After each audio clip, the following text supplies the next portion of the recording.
Hello students, अब हम लोग कॉमन फैक्टर्स और कॉमन मल्टीपल्स के बारे में जानेंगे। इसके लिए एग्जांपल लीजिए 4 और 12। 4 लिखिए इक्वल किसके टेबल में 4 आता है आप लिख लेंगे 1 2 4 के टेबल में 4 आता है लिख लीजिए। 12 1 2 3 4 6 12 के टेबल में 12 आता है आप लिख लीजिए सभी नंबर्स को। जो नंबर दोनों में आते हैं उनको आप सर्कल कर लीजिए 1 2 4। ये आपके कॉमन फैक्टर्स हो जाएंगे 1 2 4। जो सबसे बड़ा नंबर होगा कॉमन फैक्टर में वो आपका हाईएस्ट कॉमन फैक्टर होगा, जिसको कि हम लोग HCF कहते हैं। Example 2 first 3 common multiples of 3 and 9 बताने के लिए आप पहले मल्टीपल्स ऑफ 3 लिखेंगे। मल्टीपल्स मतलब टेबल आप 3 का लिख लेंगे, कॉमा लगा कर लास्ट में आप डॉट डॉट डॉट लिखेंगे क्योंकि मल्टीपल्स कभी खत्म नहीं होते। 9 का मल्टीपल्स लिखने के लिए 9 के टेबल को लिख लीजिए। फर्स्ट 3 कॉमन मल्टीपल्स ऑफ 3 और 9 बताना है आपको, इसलिए आप ऐसे नंबर्स को सर्कल कर लीजिए जो दोनों में आते हो 9 18 27। केवल 3 पूछा है इसलिए आप केवल 3 को सर्कल करेंगे। इसमें 9 18 27 दोनों में है, इसलिए ये आपका फर्स्ट 3 कॉमन मल्टीपल्स हो जाएगा 3 और 9 का। जो सबसे छोटा कॉमन मल्टीपल होगा वो आपका लीस्ट कॉमन मल्टीपल कहलाता है, जिसको कि हम लोग LCM कहते हैं। एक्सरसाइज 6C में सॉल्यूशन 1 में आपको कॉमन फैक्टर बताना है। तो पहला ए देखिए 3 12। 3 का आप लिख लेंगे 1 और 3 के टेबल में आता है लिख लीजिए। 12 1 2 3 4 6 12 के टेबल में आता है लिख लीजिए।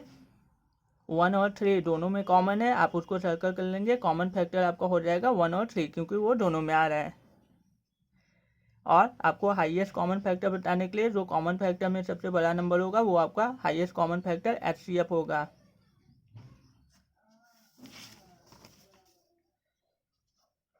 Question 2. Find the first 3 common multiples of the following numbers. Also find the least common multiple. आपको कॉमन मल्टीपल्स बताना है पहले 3 और उसके बाद आपको लेस्ट कॉमन मल्टीपल LCM बताना है। अभी मैंने आपको बताया, आप खुद से कर लेंगे। क्वेश्चन 3 में आपको जो 2 के कॉमन मल्टीपल्स हैं उनको आपको सर्कल करना है और जो 3 के कॉमन मल्टीपल्स हैं उनको आपको स्क्वायर करना है। 2 के मल्टीपल्स मतलब 2 के टेबल में जो नंबर आता है उनको आप सर्कल करिए। 3 के मल्टीपल्स मतलब जो 3 के टेबल में आता है उनको आप स्क्वायर कीजिए। जो नंबर दोनों में आते हैं आप उनमें पहले सर्कल करेंगे उसके बाद स्क्वायर करेंगे। जैसे 6 2 और 3 दोनों में आता है इसलिए पहले सर्कल कीजिए उसके बाद स्क्वायर कीजिए। 12 2 और 3 दोनों में आता है इसलिए पहले सर्कल कीजिए उसके बाद स्क्वायर कीजिए।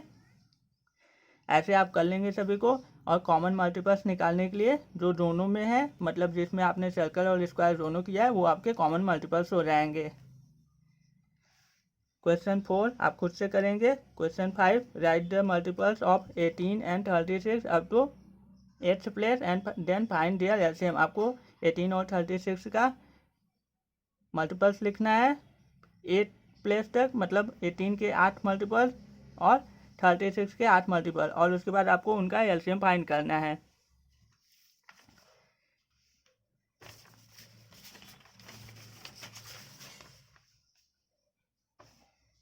इसके लिए आप लिखेंगे मल्टीपल्स ऑफ 18 का टेबल आप लिख लेंगे 8 प्लेस तक 8 टाइम्स तक।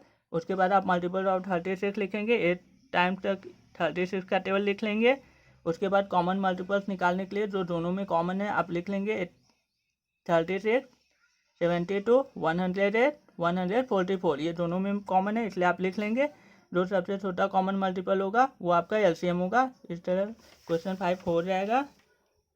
क्वेश्चन 6 7 आप खुद से करेंगे। 8 ट्रू फॉल्स है आप खुद से कर लेंगे। इसके बाद हम लोग नेक्स्ट एक्सरसाइज को नेक्स्ट वीडियो में डिस्कस करेंगे। Thank you.